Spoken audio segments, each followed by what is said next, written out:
আপুরা ভাইয়েরা আজকে কিন্তু গাজরের লাড্ডু বানাইতে আসছে। আপুরা ভাইয়েরা আপনারা কিন্তু সকলেই আমার সাথে থাকেন।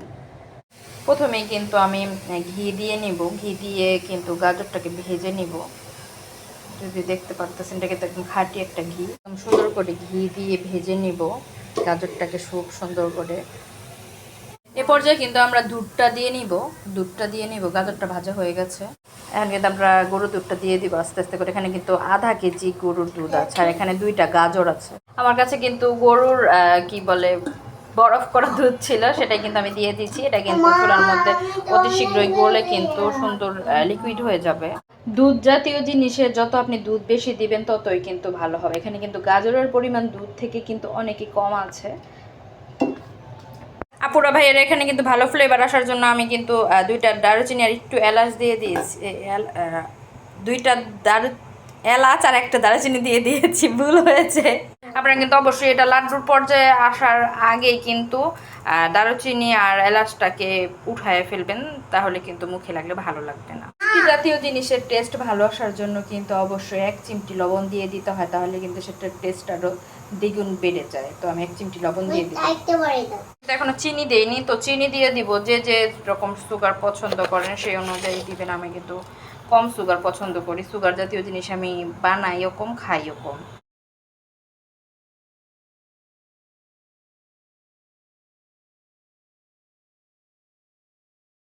যারা গাজরের পায়েস খেতে চান, এটাই কিন্তু গাজরের পায়েসের রেসিপি। হ্যাঁ, আপনারা যারা গাজরের পায়েস খেতে চান তারা কিন্তু এই লিকুইড অবস্থাতেই নামিয়ে ফেলবেন, হয়ে গেছে। আর যারা গাজরের লাড্ডু খেতে চাচ্ছেন তারা কিন্তু এটাকে পুরাটা শুকাবেন এবং এটার সাথে কিন্তু একটু গুঁড়া দুধও অ্যাড করতে হবে আপুরা ভাইয়া। আসসালামু আলাইকুম আপুরা, আপনারা কে কোন হাত থেকে দেখবার লাগেছে তোমরা কিন্তু কমেন্টসে অবশ্যই জানাইবা। তোমরা কিন্তু আমার ভিডিও কম দাও আর আমার ভিডিও কিন্তু শেয়ার করো না, কয়ে দিলাম। আমি কিন্তু ভাল লাগতেছে না। কে কোন হাত থেকে দেখবার লাগেছে আমার কিন্তু অবশ্যই কমেন্টসে জানাইবা। আপনারা বাইরে কে কোন হাত থেকে দেখবার লাগেছে। আর গাজরের লাড্ডু, গাজরের হালুয়া, গাজরের স্পাইস কার কার বেশি পছন্দ আমার কিন্তু অবশ্যই জানাবো।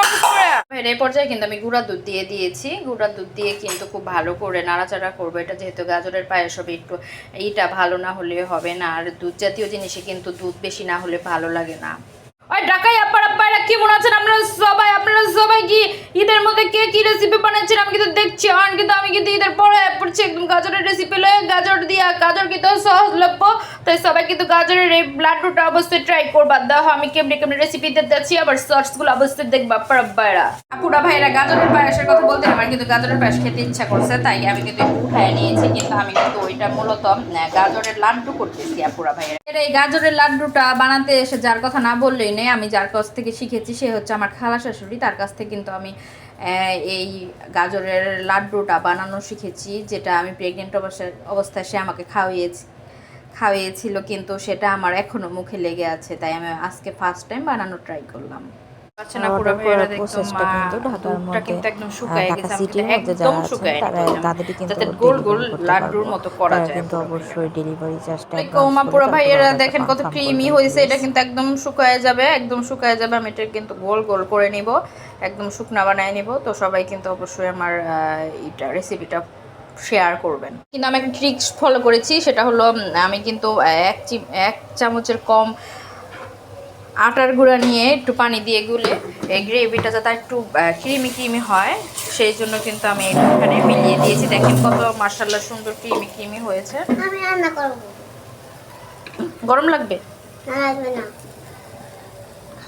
খালু খালু আপনারা বাইরে দেখেন কতটুকু ক্রিমি হয়েছে, কতটুকু সুন্দর, খুব সুন্দর শক্ত শক্ত হয়ে গেছে। এখন কিন্তু আমরা এটাকে যে কোনো শেপ দিতে পারবো। তো আমি কিন্তু গোল গোল শেপ দিব, কারণ আমি কিন্তু বলেছিলাম যে আমি লাড্ডু বানাবো, লাড্ডু শেপে দিব। তো দেখেন এই যে আমার এটা হয়ে গেছে। তো আমি এখন কি করবো আপুরা ভাইয়ারা, আমি এখন করবো কি, যে গুঁড়া দুধ আছে, যে গুঁড়া দুধের মধ্যে একটু গড়ায় নেব। একটু গাজরের ইটা নেবেন, নিয়ে একটু সুন্দর করে আলতো হাতে এভাবে করে একদম গোল শেপ দিয়ে নেবেন। তারপরে আমি কি করব আমি আপনাদের দেখাচ্ছি। একদম গোল শেপ করে নিয়েছি এটা কিন্তু। তারপর আমরা একটু গুঁড়া দুধের মধ্যে একটু গড়ায় নেব। হ্যাঁ, তো আমাদের লাড্ডুটা কিন্তু একদম রেডি। এই লাড্ডুটা কিন্তু খেতে অনেক বেশি মজা হয় পুরা ভাইয়েরা। দেখেন এই যে লাড্ডু,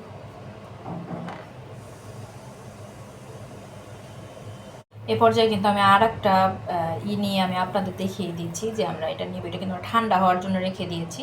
তারপর আমি ঠান্ডা হওয়ার পর এরকম গোল করে নিলাম। গোল করার পর গুঁড়া দুধের মধ্যে একটু গড়াগড়ি করায় নেব। তারপরে কিন্তু আমাদের এটা সুন্দর একদম খেতেও খুব মজাদার হবে।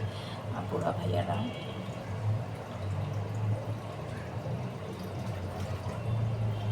দেখেন, আপুরা ভাইয়ারা কত সুন্দর হয়েছে। আপুরা ভাইয়ারা আমার কিন্তু গাজরের লাড্ডু তৈরি হয়ে গেছে। তো আমি কিন্তু আরও বেশি মজাদার করার জন্য একটু অ্যালমন্ড দিয়ে দিব। তো আমি এই পর্যায়ে কিন্তু একটা করে বাদাম এভাবে বসিয়ে দিব, সুন্দর করে বসিয়ে দিব।